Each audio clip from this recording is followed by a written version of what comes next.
जो जो हिंदू आजादी के समय में पाकिस्तान में रह गए या बांग्लादेश में रह गए, मेरी उनके साथ किसी तरीके की कोई सहानुभूति नहीं है। मेरी सहानुभूति उन लोगों के साथ है जिन्होंने आजादी के समय भारत में रहना पसंद किया, चाहे वो हिंदू हो, चाहे मुसलमान हो, चाहे सिख हो, पारसी। मेरा सवाल इस बात को लेकर यह है, और उन्होंने ये चुना ना सुधांशु जी, उन्होंने ये चुना। खुला प्रबुद्ध होकर एक बहुत गलत बात बोली कि जो लोग वहां रह गए उनके साथ कोई सहानुभूति नहीं है। सितंबर 1947 में महात्मा गांधी ने बाकायदा स्टेटमेंट दिया है कि जो हिंदू और सिख पाकिस्तान में रह गए हैं वो जब भी भारत आना चाहें, भारत सरकार की जिम्मेदारी है कि वो उनकी सारी कुशल क्षेम करे, आने वाले वर्षों में भी जब भी आना चाहें, चूंकि वो वहां पर अपनी मर्जी से नहीं थे, वो इस विभाजन के पक्ष में नहीं थे।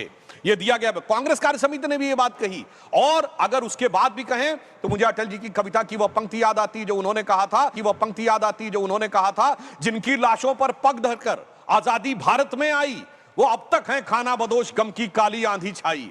हिंदू के नाते उनका दुख कहने में तुम्हें लाज है आती, तो सीमा के उस पार चलो सभ्यता जहां कुचली जाती। और जो भारत के बारे में कहा, मैं ईमानदारी से बता देना चाहता हूं, 1946 की कॉन्स्टिट्यूएंट असेंबली में जिस समय जो मुस्लिम सीट्स थी, आज के भारत में, मैं आज के पाकिस्तान बांग्लादेश की नहीं कह रहा हूं, 95% मुसलमानों ने पाकिस्तान बनने के पक्ष में वोट दिया। मोहम्मद अली जिन्ना भारत में की कॉन्स्टिट्यूएंट असेंबली में 46 में कहां से चुन के गया? लाहौर, कराची, रावलपिंडी से नहीं, ढाका और पेशावर और चटगांव से चुन के नहीं गया, वो मुंबई की बाइकुला सीट से 95% वोट के साथ चुन के गया। आज का यूनाइटेड प्रोविंस 73 में 64, आज क्या गुजरात और महाराष्ट्र, बॉम्बे प्रेसिडेंसी 30 में 30 मुस्लिम लीग,